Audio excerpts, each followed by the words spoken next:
மருமகளே, உனக்கு எது பிடிச்சிருக்கோ அந்த புடவையை எடுமா. எதை எடுக்கிறதுனே தெரியலத்தே, நீங்களே எதையாச்சும் ஒன்று சொல்லுங்களேன். இங்க பாருமா, அங்க ஒரு பச்சை புடவை இருக்குல்ல, அதை எடுத்துக்க, அது உனக்கு நல்லா இருக்கும். சரிங்க தே, நான் இதே எடுத்துக்கிறேன். சரி, அப்போ உங்களுக்கும் ஒரு புடவை எடுத்துக்கோங்க. ஐயா இல்லம்மா, என்கிட்ட புடவையெல்லாம் இருக்கு, நீ மட்டும் எடுத்துக்க, போதும், கிளம்புவோம். சரி தம்பி, இந்த புடவையை மட்டும் பில் போட அனுப்பிச்சுடு. சரிங்கக்கா. ஏன் தே, நீங்க ஒரு புடவை எடுத்துருக்கலாம்ல? அட வீட்டுலதான் அவ்வளவு புடவை கிடைக்க, விடுமா. சரி தே, பஸ் வருது, வாங்க ஏறுவோம். சீக்கிரம் வா. அத்தை, நீங்க உட்காருங்க, அங்க ஒரு சீட் இருக்கு பாருங்க. ஏன் மருமகளே, நீ போய் உட்காரு போ. நான் பின்னாடி சீட் இருக்கான்னு பாக்குறேன், நீ உட்காரு. ஐயா நீங்க போய் உட்காருங்க அத்தை, காலை வலிக்குது நீங்கல்ல. தலையெல்லாம் ஒரே வலித்தே, பஸ்ல இப்படியே ஆறு அடிப்பாங்க. சரி மருமகளே, நீ போய் படுமா. சரி தே. எம்மா, நீ பண்றது ஒன்னும் சரியில்லை சொல்லிட்டேன். என்னடி இப்போ உன் பிரச்சனை? இப்ப யாருக்கு நீ டீ போட்டிருக்க?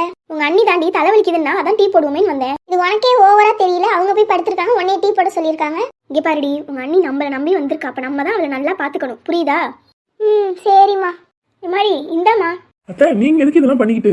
ஐயோ பரவாயில்ல, இந்தாமா. உங்க அம்மா இருந்தா உனக்கு இதெல்லாம் பண்ண மாட்டாங்களா? என்னையும் உன் அம்மா மாதிரி நினைச்சுக்கோ. என் பையனை நம்பி வந்திருக்க, உன்னை நல்லா பாத்துப்பேன். சரிங்க தே, ரொம்ப தேங்க்ஸ்.